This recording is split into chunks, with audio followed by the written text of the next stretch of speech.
علوم یعنی اثباتي علوم یعنی کوم علوم؟ یعنی هغه علوم چې کته پکې کوم معلومات وړاندې کوي نو د معلوماتو د ثابتولو توقع درنه کیږي، که ثابت نکړل صحیح نه دی، هغه دوی علم نه مني. فرضاً که زه وایم چې ما په کلي کې د موږ په کلي کې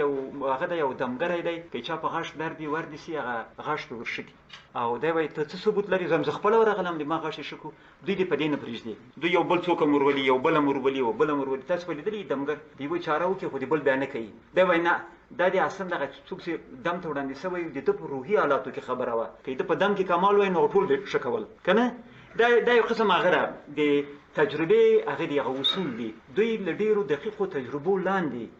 یو شی مطالعه کوي، بیا که ثابت سو بیا هغه د علم په صفت مني، کني نه مني. دې ته پوزیټیویزم وایي یو په فکري لحاظ باندې. او دا اګوستکن داسې یو سړی و، دا سړی خیر دا خو تدین کې د اثباتي علومو په حصه کې یو خبره ویلې، پوزیټیویزم په حصه کې. دا اګوستکن په 19مه پیړۍ کې د انسان د معرفت، د انسان د پوهې، د انسان په ټول تاریخ کې د انسان د معرفت یو تقسیم یې وکړ او دا ډېر مشهور تقسیم دی، ډېر اهمیت ورکول کېږي. دا د موږ د اسطورې په درس کې په درد خوري. هغه وایي چې د انسان معرفت له آدمه تر دې دمه له 3 مرحلو تېر شوی دی. وایي په اوله کې د انسان معرفت اساطیري معرفت و، وروسته بیا په لرغوني یونان کې داسې کسان پیدا شول چې هغوی د عقلاني معرفت شروع کړو، یعنی هغوی له تعقل نه استفاده وکړه، فیلسوفان پیدا شول. دا د بشر د معرفت دوهم پړاو دی. اول پړاو یې اساطیري معرفت دی، دوم پړاو یې عقلاني یا تعقلي معرفت دی، او دریم پړاو چې بعد له رنسانس په دې 2 وروستو پیړیو کې شروع شوی دی. حتی د ځینو په قول د دکارت زمانې، فرانسیس بیکن د زمانې، دا 2 ډېر مهم خلک دي پکې. دا 200-300 کاله پخوا تېر شوي دي، 400 کاله پخوا بیکن لږ پخوانی و. بهرحال دا چې دا بیا د تجربي معرفت دوران دی. په دې کې اوس فرق څه شی دی؟ یو مثال به درکړم. 5000 کاله پخوا، 4000 کاله پخوا مصریانو ډېر عجیب طب درلود. تاسو به لیدلي یا مومیایان چې به کول، دا اوس هم دا کار کول ډېر مشکل دي. خو که تاسو اورېدلي د طب د علم پلار بقرات یادېږي، تاسو به اورېدلی. بقرات د رښتیا یو څوک و، 2500 کاله پخوا اوسېدو، یونانی و. نو چې 5000 کاله پخوا مصریانو دومره پیچلی طب درلود، عملیات به کوو، د مغزو عملیاتو دا قسم پکې وې په د مصریانو کې، او دا خپله د مومیایي کول ډېر پیچلی کار و. هغوی ته ولې موږ د طب د علم د ابتدا هغه نه ورکوو، مقام نه ورکوو، او بقرات د طب د علم پلار ګڼو یا یو قسم شروع کوونکی ګڼو؟ علت یې دا دی چې د هغوی طب په اساطیرو باندې له اساطیرو سره شریک و. فرضاً داسې به ویل یو څوک به زکام شو، وایي واخله دغه هغه وخوره که نه، خو بیا دوی خدای و هامون، فرضاً وایي د آمون معبد ته هم ورسه، هلته نظرونه هم وروړه، او بیا نه پوهېږم داسې دعا هم وکړه، بیا نه پوهېږم له فلاني قبره راتاو سه او دغه دوا هم وخوره، بیا به جوړ سي. هغه دوا کې به اثر و، خو دوی دغه طب او دغه نورې خبرې نه سوی سره بېلولی. هغه نورې خبرې چې موږ نه منو، نن سبا موږ ورته خرافات وایو، موږ او تاسې دا ورته. لیکن بقرات داسې یو څوک و چې هغه په اولین ځل د خرافات او طب سره بېل کړل. هغه نه بابا د آمون معبد ته په تګ باندې هېڅ هم نه کېږي، همدغه دوا وکار ده، دا ده او هغه ده، دغسې یو خبرې وکړه. یعنې هغه خبرې وکړه چې ساینس یې کوي. خو د یونانیانو ساینس چې و هغه ډېر ابتدایي و، د هغو ډېرې خبرې عقلاني وې. هغوی به فرضاً منطق علم پکې مخته تللی و، هندسه عقل غواړي ډېر زیات، ریاضي، دغه شیان پکې ډېر و. نو دوی وایي د سقراط چې ځکه اعدام شو چې د اساطیري معرفت په خلاف قیام وکړو، او ویې غوښتل چې تعقلي معرفت راولي، یعنې د خرافاتو، البته موږ او تاسې خرافات ورته وایو، وروسته به معلومه شي چې دا مشکله خبره ده. یو شی چې موږ نه منو یا موږ ځینې لري نو ولې ورته خرافات وایو؟ ډېرې پیچلې قصې لري. یعنې د عقل زمانه پیلوله د انسان په تاریخ کې، نو د اساطیرو پلویانو د اعدام کو. بیا وروسته د اوسنی تمدن چې شروع شوی ده، دا د 200 کاله اوسنی تمدن، دا تجربي تمدن ده. دا د ساینس په تجربه ودروو، هر شی به تجربه کوي، بیا به مني کني نه مني، هېڅ تعقل هم نه مني. دا داسې یو تمدن ده، یعنې تعقل مني، خو علمي مقام هغه وخت تعقل ته ورکوي چې په تجربه هم ثابت شي، کني نه مني. د بشر په معرفت کې دا 3 دورانه اټکلی شي. او موږ نن خبرې کوو، په اسطوره خبرې کوو، او اسطوره د اساطیري معرفت بنیاد دی. نو ته به ووایې چې بابا دا خو سقراط 2500 کاله پخوا دا دوران طی کړی و، اوس موږ خو بیخي په 21مه پیړۍ کې اوسو، نو اوس د دې اسطورې څه بلا غواړو؟ دا سوال پیدا کېږي. دې سوال ته به جواب ورکوم په طریقه له مخه به بل څه درته وایم چې موږ ولې ضرورت لرو د اسطورې په باره کې ډېر فکر ته، او ولې په ادبیاتو کې ډېر اهمیت لري. دې ته به لږ وروسته جواب درکړم. خو اول به دا درته وایم چې د اسطوري اساطیري معرفت څنګه وي. تنها په خرافاتو سړی نه خلاصېږي چې اسانه لنډه لاره ورته پیدا کړي. دا خرافات یې داسې جادوګري و. جادوګري خپله د اساطیري معرفت یوه برخه ده. ده کنه دا څنګه یي دا داسې یو د صوفیانو د یو مثال به درکم صوفیان 3 اصطلاحات لري دا اصطلاحات د دې لپاره پکاريږي د څه کوم خبر درکوم دوی یو 3 ډېر مشهور اصطلاحات لري یو ته وایي علم اليقين علم اليقين څنګه یي فرضاً زه وایم چې هغه ده مڼه د یو میوه ده او داسې سره یې او زیړه یې په ونو کې او خوند یې داسې دا خبرې تا ته کومه تا لپاره دا مڼه هغه کومه معرفي کومه ته مې پرې پوه کړې دا په حقیقت کې علم اليقین ده د علم له لارې مې ته پوه کړې د معلوماتو له لارې بیا یو بل شی ده صوفیان یو بل اصطلاح لري هغه ته وایي عین اليقین عین په عربي کې سترګې ته وایي عین چشمې ته هم وایي که نه ده سترګې ته هم وایي عین اليقین یعنې هغه یقین چې بیخي ووینې نو که زه داسې وکړم چې له دې باغه مڼه راوشکوم او تا مخې ته کېږدمه دا په حقیقت کې د مڼې په حصه کې عین الیقین سو خو بیا هم زما او د مڼې ترمنځ فرق دی ما مڼه وپېژندله خو زه خو مڼه نه یم نو بیا څه کېږي که چېرته البته دا کار نه کېږي خو تصور داسې وکړئ که زه خپله په مڼه بدل سم دا حق الیقین دی یعنې که چیرې پېژندونکی او د پېژندلو موضوع یا پېژندونکی او پېژندل شوی بیخي سره یو شی سي دا حق الیقین دی دا صوفیانو د دې لپاره جوړ کړي دي چې له خدای سره د وصال لار همدا ده چې که ته بیخي د خدای برخه وګرځې که دا البته ملایانو دا خلک به دې شي مخالفت کوي خو صوفیان هم دا خبرې کوي که نه البته ځینې ملایان نه کوي ځینې کوي خو دا ډېرې قصې دي خو دا ما د هغه لپاره درته ویل اساطیري معرفت کې دا یو خصوصیت دی چې هغه سړی له هغه موضوع سره بیخي یو شان سي یعنې بیل نه وي د معرفت د پېژندلو موضوع خو طبیعت دی شاوخوا چې څه ګورې دغو پېژندلو ته علم وایي که نه اساطیري انسان له طبیعت سره بیخي وصل دی هغه هېڅ له هغه نه بېلېدی نه سي دومره عمیق ارتباطو سره لري لکه زه ته چې لرو زه ته البته بیل یو خو بیا هم چې انسانان یو په ډېرو شیانو کې سره یو شی یو دوی له طبیعت سره همدغسې وصل خلک ول او دوی ډېر عمیق احساس کوو د طبیعت په حصه کې یو خو اساطیري معرفت حسي معرفت دی یعنې ډېر زیات نږدې حالت لري هغه له پېژندل سوي شي ته یو بل خصوصیت یې دا ده چې تخیل پکې ډېر پیاوړی دی دا ډېر ښه مثال در کوم په ماشومتوب کې په لښته سپاره سوي یاست ګرځېدلي یاست حتماً د اس ګمان هم پرې کړی دی یقین ولرئ په لویین چې په اس سپاره سوي یاست د عمره به اس سواري خوند نه در کړی او د اس به د رښتیا اس نه در معلوم شوی لکه په ماشومتوب چې په لښته سپاره سوي یاست او په خیال کې ور د اس ګمان پرې کړی دی وایي د اساطیرو د زمانې انسان چې به په خیال کې څه وګرځېدل او هغه به یې ومنل نو هغه به دومره رښتیا ورته معلوم سول چې موږ ته اوس د رښتیا شیان هغومره رښتیا نه ښکارېږي اساطیري انسان وایي لمر راوخوت داسې ورته وکتل وایي لمر خاندي خندا خو د ژوندي موجود او د انسان وایي ضاحک حیوان ده که نه دا تعریف ده وایي نور نه خاندي انسان خاندي دا خو د انسان او د ژوندي موجود کار دی موږ نن سبا داسې د شاعرۍ لپاره استعمالوو داسې به استعاره ګڼو چې لمر خاندي که نه مجاز یې ګڼو هغوی د زړه له تله دا منله لکه ماشوم چې د زړه له تله چې کله په لښته سپور سي ورته اس ښکارېږي نو د هغوی د اساطیري دوران انسان له خپلو خیالونو له خپلو کیسو له خپلو افسانو له خپلو روایتونو د رښتیا معنا اخیسته دوی به بیخي همداسې ده ګورئ که زه دلته تصور وکړم چې دلته یو سیوری ده او وایم چې دا بلا ده که داسې سیوری یم وي که زه د بلا ګمان پرې وکړم او د زړه له تلې ورته وکړم هغومره دغه سیوری په زورور شي بدلېږي لکه بلا د شپې خو به وېرېدلي یاست که نه دا اساطیري انسان دغسې یو شی و دا خو د اساطیرو په حصه کې یو څه خبرې شوې اوس به د اساطیر یو تعریف ته رسم اساطیر معمولا یو قسم قصې روایتونه خو داسې قصې چې پخوانو خلکو په هغوی ایمان درلود او هغوی دا قصې د دې لپاره جوړې کړې وې یا د دې لپاره منلې وې چې دنیا ورباندې وپېژني وایي ښه سوال به ورته پیدا وایي دا انسان نو څنګه پیدا شوی دی دوی به قصه جوړه کړه دا قصه به چې څنګه جوړېده د دې ماهیت ته تر اوسه بشر نه ده رسېدلی البته هغه خلک چې په یوه دین باندې عقیده لري هغوی اوس هم وایي چې دا حقیقت ده اوس هندویزم والا مسلمانان ټوله هغه کوم چې عقیده نه پرې لري هغوی ته دا قصې داسې معلومیږي چې یو وخت خلکو منلې او ایمان یې پرې درلود اوس یې نه مني خو دلته یوه خبره ده که چیرې اساطیر داسې قصې چې یو وخت خلکو ایمان پرې درلود او اوس یې نه لري نو اهمیت یې څه د زادونه بحث پرې کوو قصې یې تېرې شوې که نه البته په قرآن شریف کې چې اساطیر الاولین وایي تقریبا مطلب یې همدا وي خو دلته هغه د قرآن شریف خبره نه ده دلته یو بله خبره دی د ادبیاتو خبره دلته ډېره مهمه خبره اوس زه درته کوم وایي که چیرې انسان په پیړیو په زرګونو کلونو یوه تجربه کړې یوه نظریه یې منلي یو ایمان یې لرلی نو یو وخت کله هغه ایمانه دی منکر هم سي هغه ایمان یې په وینه کې شته فرضاً زه 2 کلن وم فرضاً په 2 کلنۍ کې ما یو سپی لیدلی و چې زه یې داړلی وم دا خبره مې په لوینې بیخي هېره ده خو په خوب کې ممکن بیا هم هماغسې یو سپی ووینم دا د موږ ویرې د موږ تشویشونه د موږ خوبونه همدا دا شی دی دا عینا لکه څنګه چې یو فرد همداسې تجربه لري ټول بشر هم لري د انسان په صفت موږ له خپلو تیرو هیرو خاطرو تجربو یېرې کړي هم دي خو لرې کېدای نه سو هغه په خوبونو کې راځي هغه په ادبیاتو کې راځي هغه په شعرونو کې راځي لکه یو شی چې یو وخت اوس هم هېر دي دا دغسې یو حالت دی نو وایي چون انسان د تجربي ساینس په زمانه کې انسان د خپل تجربي معرفت په زمانه کې صرف یو ډیر محدود زمانه تیره کړې ده انسان د خپل عقلاني معرفت په زمانه کې هم ډیره محدود زمانه تیره کړې ده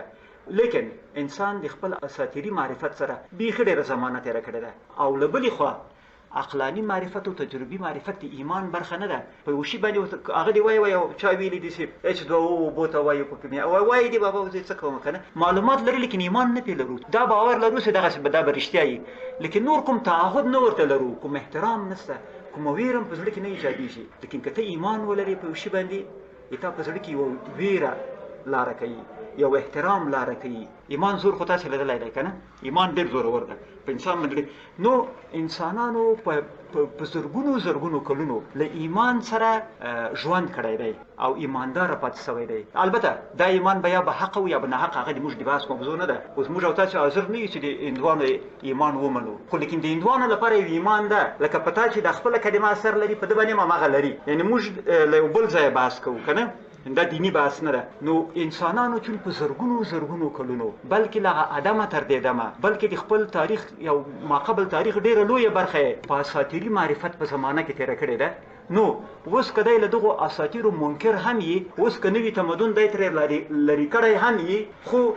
په ده باندې اثر لري نو په موږ باندې اثر ډیر دی له دې نه خلاصون نشته نو ادبیات معمولا هغه د موږ تیرې هیرې خاطرې دي یو شاعر یې راپه یاد کړي اوس به زه په دې باندې درته خبرې وکړم چې دا زموږ تیرې هیرې خاطرې ولې په موږ اثر لري په دې کې دوه خبرې دي ګورئ انسان چې دی یو شعور لري یو لاشعور لري شعور یې څه شی دی د انسان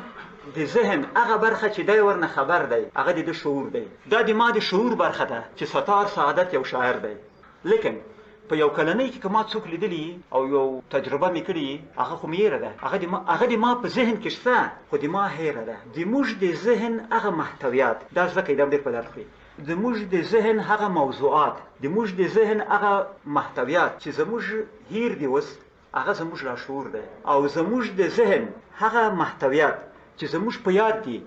هغه زموږ شعور دی دا لاشعور هم مراحل لري د ځینو کسانو په نظر دغه اوس د دیدارخان ناصر لاسه داسې نیولي دي که نه ده ورته فکر نه ده دی پرې پوه نه ده لیکن ډېر زر پرې پوهېدی شي یو ډول لاشعور داسې ده چې ته ډېر زر لږ څه فکر ورته وکړې چې متوجه کېږي چې زه په څه حالت کې یم لیکن په هغه وخت کې شعور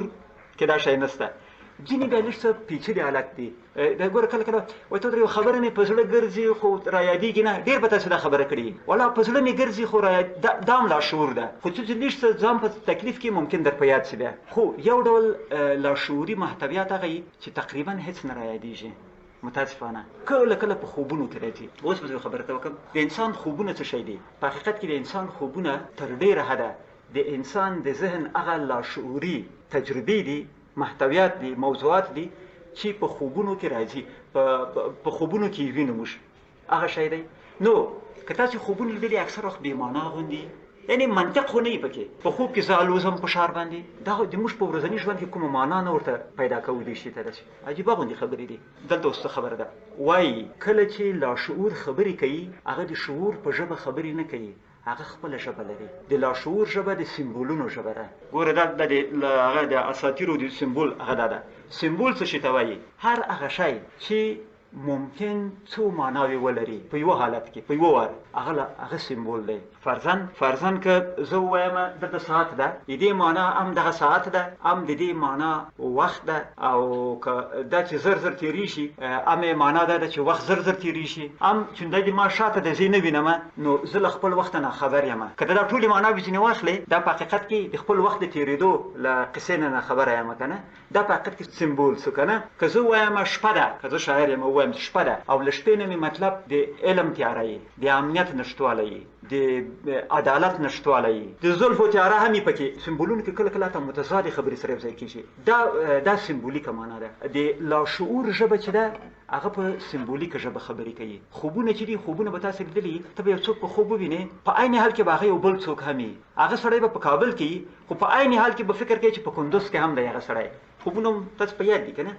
دا هغه نه وي او کله کله یو څوک ووینئ چې معنا نه ځینې اخلي دا اوس څه شی دی په حقیقت کې هغه سمبول ده هغه څو معناوې لري او هغه د لاشعور ژبه ده هغه زه پرې پوهېږم نه خوبونه د لاشعور دریڅه ده هغه کړکۍ ده چې موږ له هغه نه خپل لاشعور وینو خو اوس به بېرته اساطیرو ته راسم وایي لکه څنګه چې زموږ خوبونه زموږ د فردي لاشعور دنیا ده یا یوه کړکۍ ده چې ځینې وینو یې خپل فردي لاشعور د انسان اساطیر د انسان د جمعي لاشعور دنیا ده لکه څنګه چې د موږ خوبونه ډېر مهم دي او د موږ د الهام لویه منبع ده دغسې اساطیر د ټول انسان لپاره د ډېرو خبرو منبع ده ولې جمعي لاشعور څه شی دی دا اوس په دې بحث کې ډېر په درد خوري په لاشعور خو پوه سوئ د موږ د ذهن هغه برخه چې د موږ هیره ده لکه د ماشومتوب د وخت یوه خاطره لکه 15,000 نورې قصې او ګورئ هغه وایي روانشناسان وایي چې د انسان د ذهن ډېره لویه برخه د لاشعور ده یوه وړه برخه د شعور ده او موږ کله کله ګورئ یو بد ځینې خلک به هم لیدلي دروغ وایي دی خپل هم پوهېږي چې دروغ ویل بد دي لیکن بیا هم وایي په حقیقت کې د ده شعور په دې پوهېږي چې دروغ بد دي خو د ده لاشعور دی نه پرېږدي لأن لاشعور په موږ باندې حکومت کوي د موږ اخلاق د موږ خویونه د موږ عادتونه د لاشعور په حکم چلیږي اوس مې بله خبره ته کوله یو دا د شعور او د لاشعور فرق چې په بنیادي ډول وکړو هغه یو روانشناسو ارواپوه هغه زیګموند فروید نومېدو دا سړی په 1929 کې مړ دی او یا څو اویا کاله کېږي چې مړ دی د ده یو شاګرد هغه کارل ګوستاو یونګ نومېدو کارل ګوستاو یونګ په 1901 کې مړ دی نو نه ډېر څه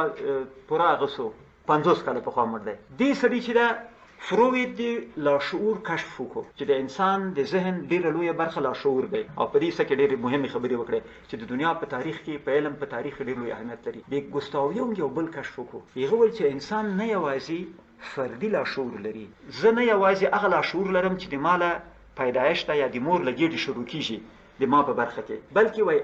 ټول انسانان یو جمعي او مشترک او ټولیز لاشعور هم لري چې هغه له آدمه تر دې دمه د انسان ټولې تجربې دي پکې او دی وایي که فرضاً وایي د 15,000 کاله پخوا یو هغه ته ورسې یو ودانۍ ته ته به فکر کوې لکه یو څه چې دې ورک وي لکه یو څه چې در یادېږي تاسو به تللي زیارتونو ته ډېرو قدیمو زیارتونو قدیمو ودانیو ته هلته چې ګرځئ داسې فکر به کوئ چې لکه یو وخت چې تاسو هم دلته وایي نه پوهېږم ما خپله دا تجربه کړې دي داسې کېدی شي کارل ګوستاو یونګ وایي دا په حقیقت کې د موږ هغه ټولیز لاشعور راته وایي هغه د انسانانو مشترکه تجربه راته وایي که نه چې او دا هغه ده د موږ غور نیکونه دې ځای ته راغلي وو او د هغوی تجربه لکه ګوره د موږ د خپلو نیکونو رنګ اخلو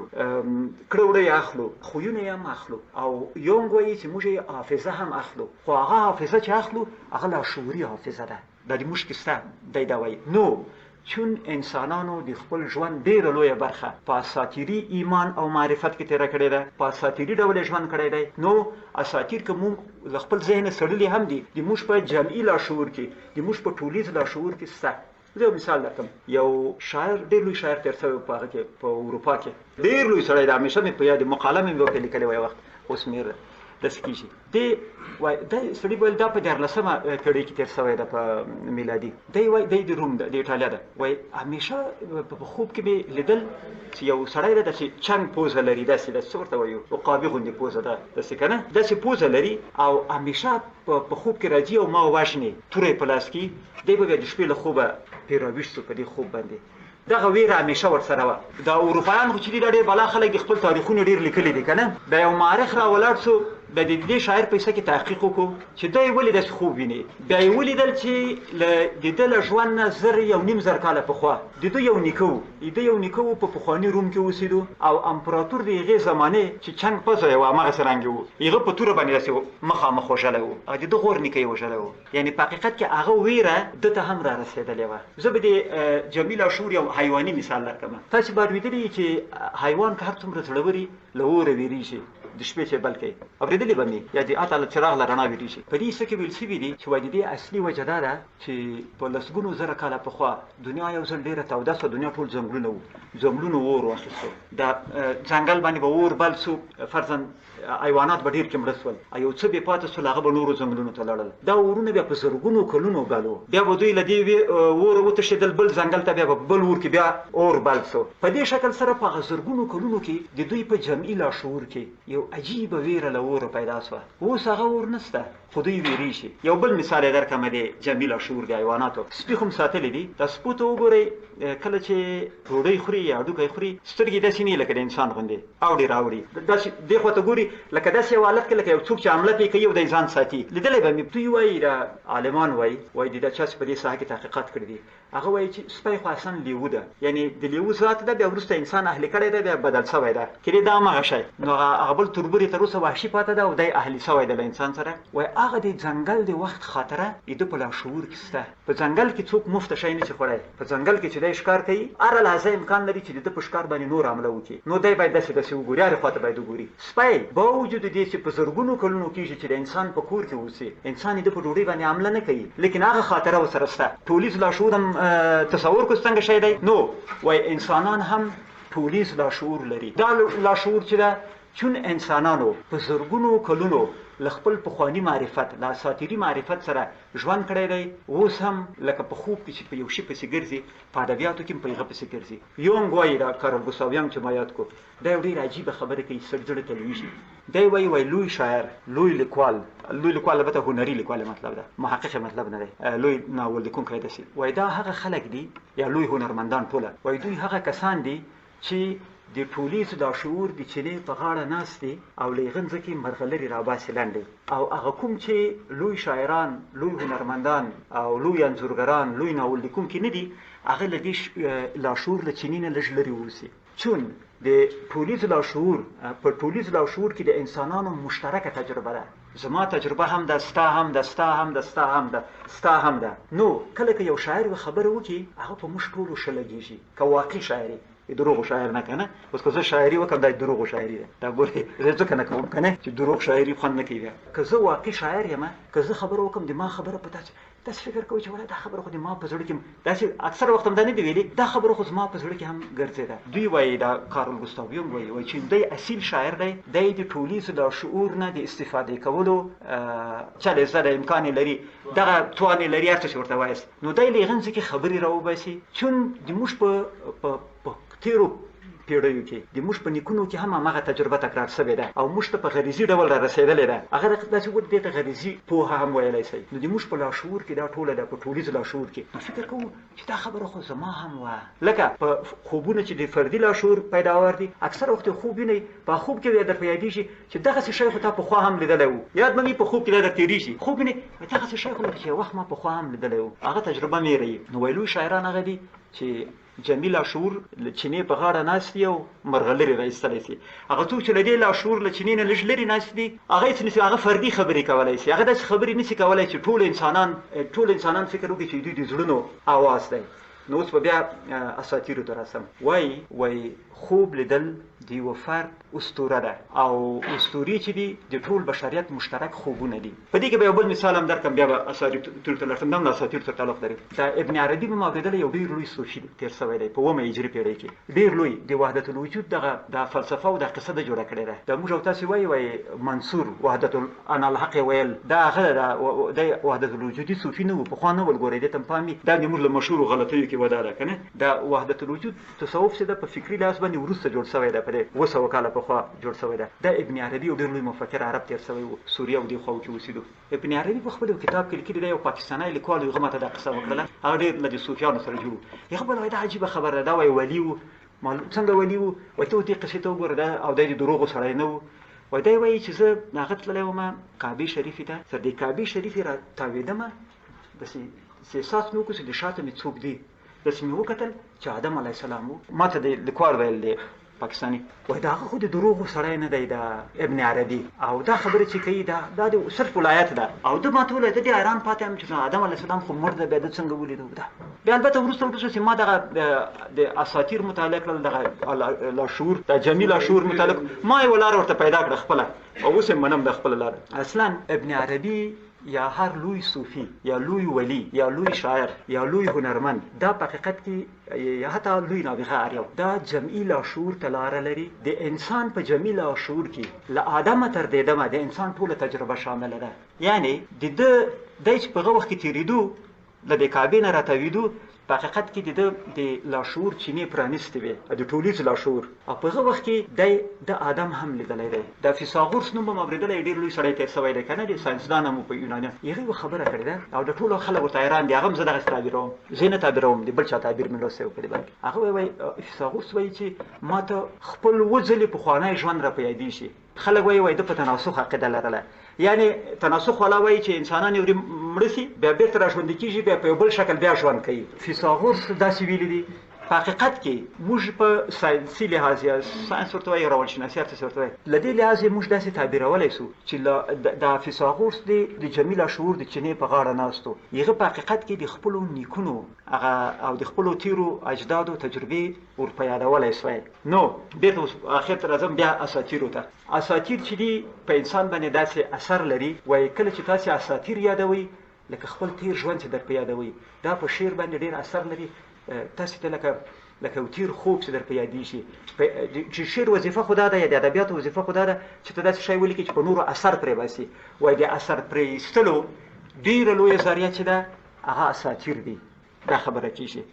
او دا وایي پخواني کتابو کې د پخواني ادبپوهان دې ته متوجه نه وو وروسته دا خلک ورته متوجه سوي دي خو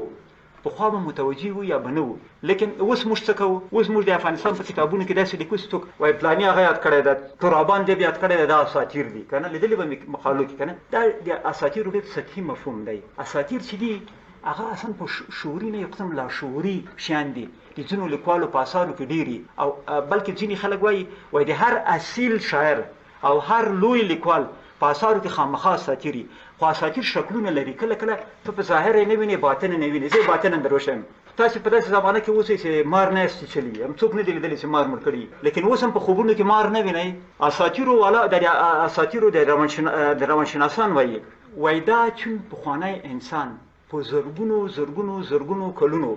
د مارانو له لاسه تکلیف و له ماره به داسې تکلیف و خو چې کور دې جوړ کړو مار به هلته له هغه ورغی له دروازې له یې وچې چې ماران پخوا ډېر هم و بیا وروسته انسانان هم مړه کړل که نه نو دی په حقیقت کې چې دی د شپې پروت په هغه کټ کې په خپله خونه کې به هم د مار له لاسه په آرام نه و. نو مار ده ته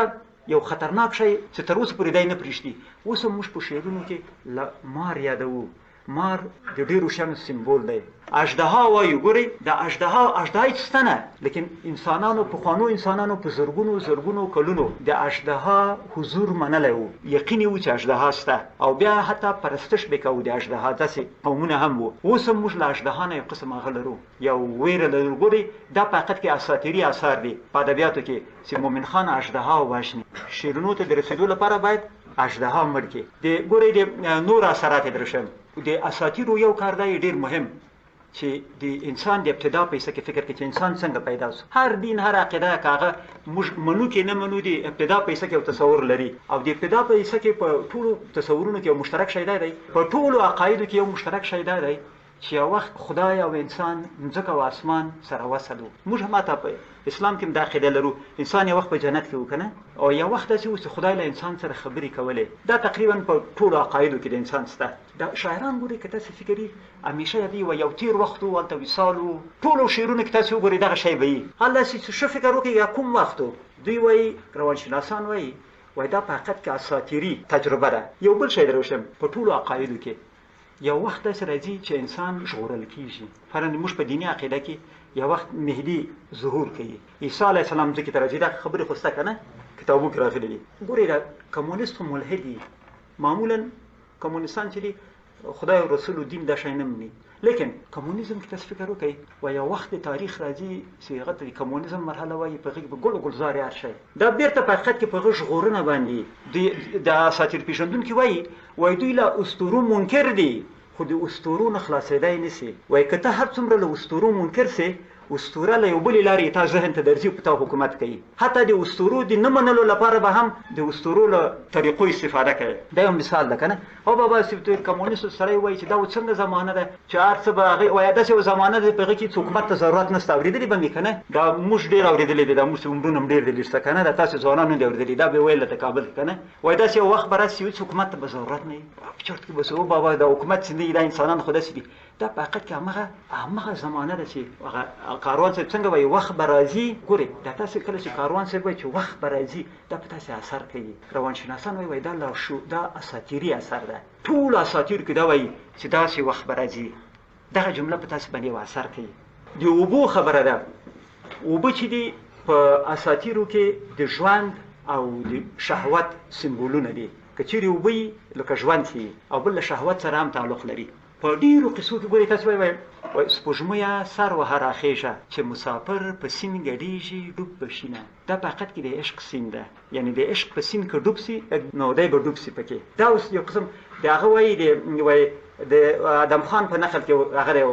بیت دی یو هغه د ناره ده وایي که بهیږي یو زرغون لښتی بهیږي دغه سر د ادم په باغ لګیږي پې کرلي لونګ د لویه خدایه